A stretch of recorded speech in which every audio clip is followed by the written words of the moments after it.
Welcome back everybody to another video. I'm here, we got this 2024 Wrangler JL. This will work for 2018 and newer. And we're gonna do these running boards step by step and then give you a review on whether I think they suck or whether they're something you should buy. So let's get into it.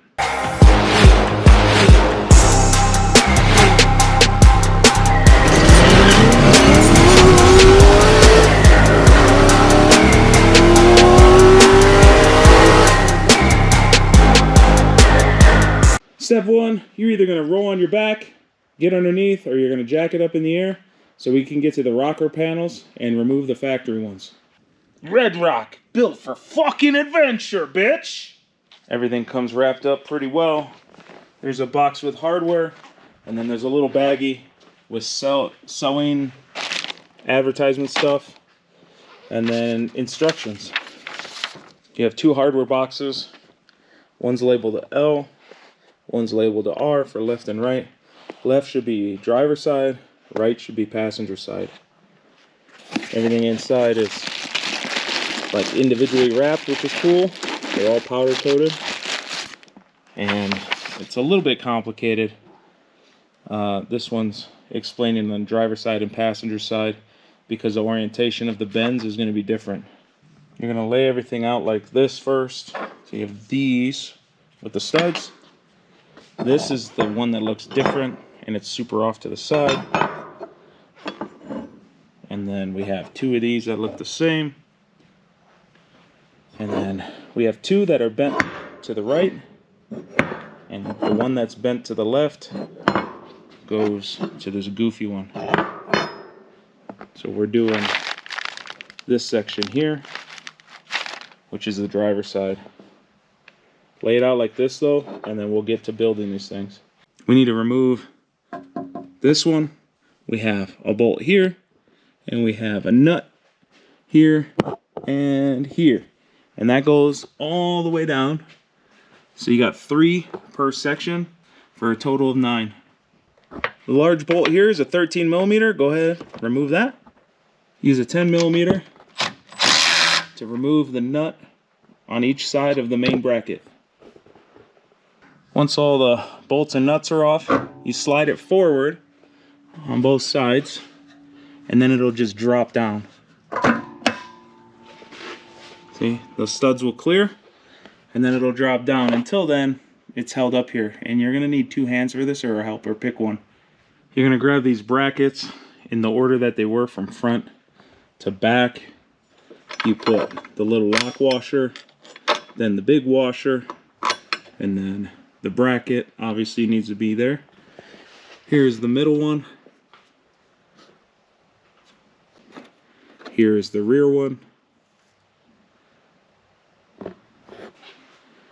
Leave all 3 of these brackets just finger tight so they still move around, because we're going to have to put in the other bracket and then tie them all together with the step. So you got to make sure it's all loose. So when you go to tighten it down, it all moves how it needs to move.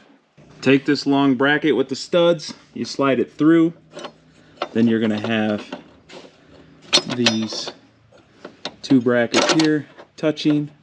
You're going to go all the way down with this.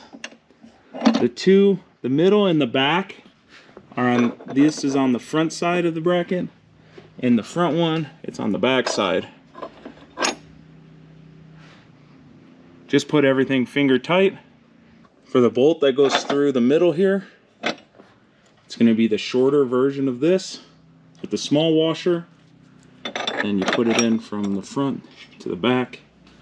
Then another small washer, and then the nut. Just put it on hand tight right now on all 6 positions.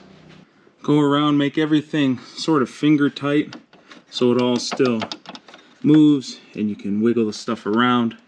For installing the step to the brackets, you're going to use the longer bolts, 2 thick washers, and then the nut.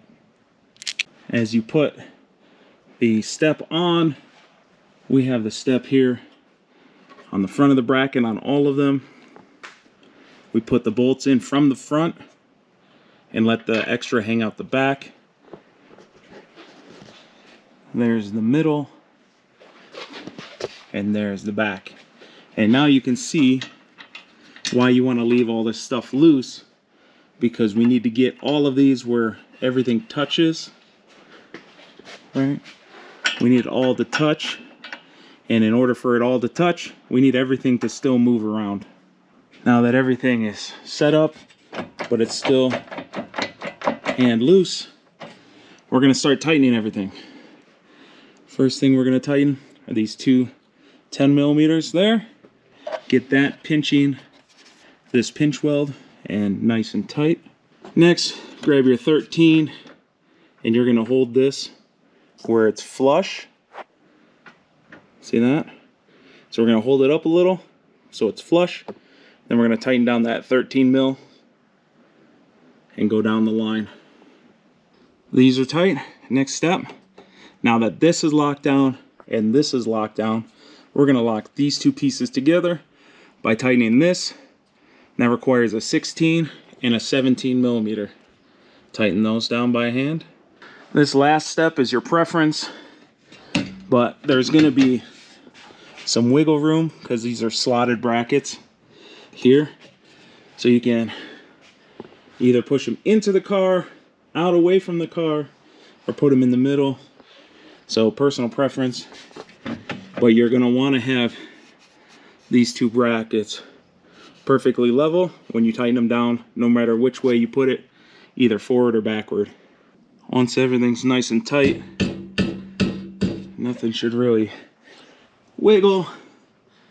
Everything should be pressed together, should have no funky gaps, and you should have the same distance here as you do over here.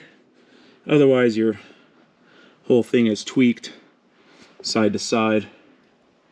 You're just going to go through and do the same exact steps on the other side. It's just a mirror image, and then you're pretty much done. Now you can jump on it and test it out, see how it feels. Here they are, all installed. Next thing I'm gonna do is put some Fat Kids on the step and see if they shake or wiggle or not, to see if the quality's good. Let's see here. Jumpy, jumpy. You here again? I don't know. Recording. Jumpy, jumpy. Well, it didn't break off. That's a plus. Seems fine to me. I made them dirty already though. Hopefully this video helped you out how to install it and whether or not you even wanted to buy this model. So down in the description I'll have a link to the product. If you liked it, go buy it. If you didn't, then thumbs down my video and say I'm crappy. Don't forget to like, share, subscribe. Till next time, wrench on.